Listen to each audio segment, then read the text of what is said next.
Tonight, we reflect on the life and legacy of the Reverend Jesse Jackson, a civil rights icon. From marching alongside Dr. Martin Luther King Jr. to running historic presidential campaigns, Reverend Jackson helped reshape the nation's political landscape. Tonight, we want to focus on how Jackson's life continues to influence modern civil rights advocacy. And joining us now is Professor Justin Hansford of the Howard University School of Law. He is the executive director of the Thurgood Marshall Civil Rights Center.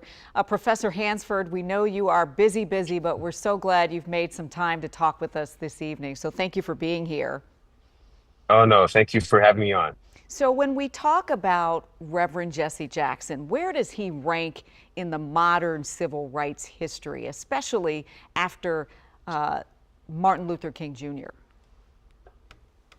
Well, he's someone who has to be remembered as really the bridge between the two mountaintops, if you will, the mountaintop of the civil rights era and then the mountaintop of the Obama presidency. In that 40-year span, Jesse Jackson was really the one who was able to bridge that gap and keep the movement spirit alive, and really stood as a singular civil rights leader, a leader in the African American community, the likes of which we don't have today. He's really someone who could be in the pulpit, who could run for president, who could be in the streets, who could be in a boardroom, who could negotiate the release of hostages on the international level.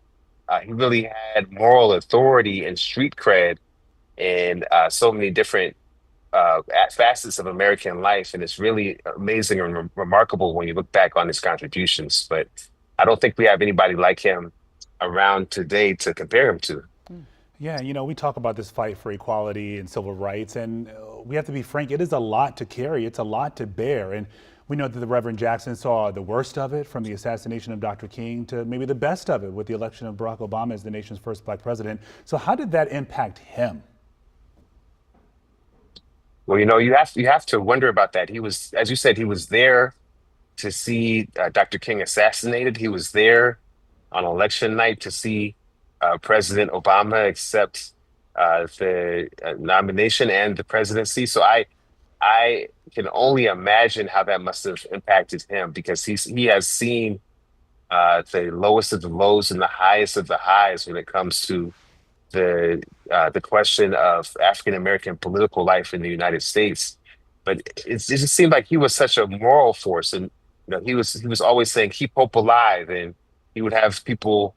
Some people who may be too young to remember this, but he would give these speeches to these packed arenas in the 70s, 80s, and the 90s, and have people repeat after me, that I am somebody, right? And people felt that in their bones. They felt the goosebumps. And he was someone who had that spiritual energy that really was pushing people forward and making sure that we didn't forget the legacy that we had come from as people in the African American community and as a nation. And I think that is something that we should always remember and cherish about his legacy. He was indeed, as you say, a singular figure, but in order for progress to happen in the way that it did, Reverend Jackson's Rainbow Coalition had to reshape quite a bit of what we know about politics today. How did that effort to bring all those different coalitions together reshape not just the Democratic Party, but the democratic process?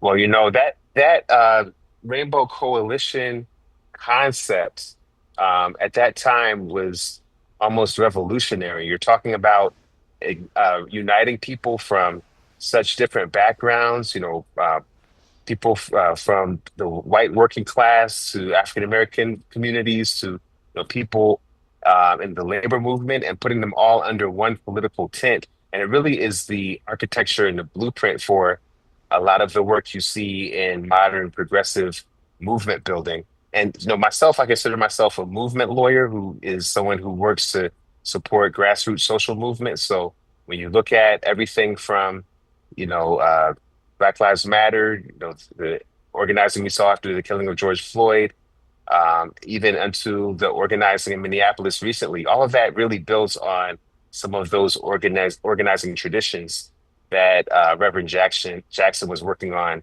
in the 80s, and building those grassroots coalitions. So I think it's fascinating to be able to track the progress and how people build on the work of those who came before them. It's very easy to say that there would be no President Obama if it wasn't for Reverend Jackson's presidential campaigns in 1984 and 1988. You could see the connection clearly there. But I think in the broader political sphere, we don't really closely track some of the other contributions he made, which people are building on even until today. So there's a lot to be thankful for when we look back on his legacy. Yeah, and looking on his legacy and the work that he did, how do we continue that? What do we learn from what he's done? Well, I think that the thing that I take away from it is that we have to keep hope alive. We have to think that we can build a better tomorrow. We can build coalitions across boundaries. You know, people from all backgrounds can come together and believe in core moral principles and believing in the possibility of doing what's right. And it's something, you know, it's in this time we have so many stressful things happening politically all the time. It's really something special to be able to reflect on those really hopeful political days that he represents, and hope that perhaps maybe one day we can return to something similar in the future. Well, we are reminded on this day of how he shared his special gifts here in the city of the District of Columbia, and really remembering that he was a husband, a father, a mentor to so many. And so, Professor Hansford, thank you for being among that number and for sharing your time with us tonight. All right. Thank you so much for having me.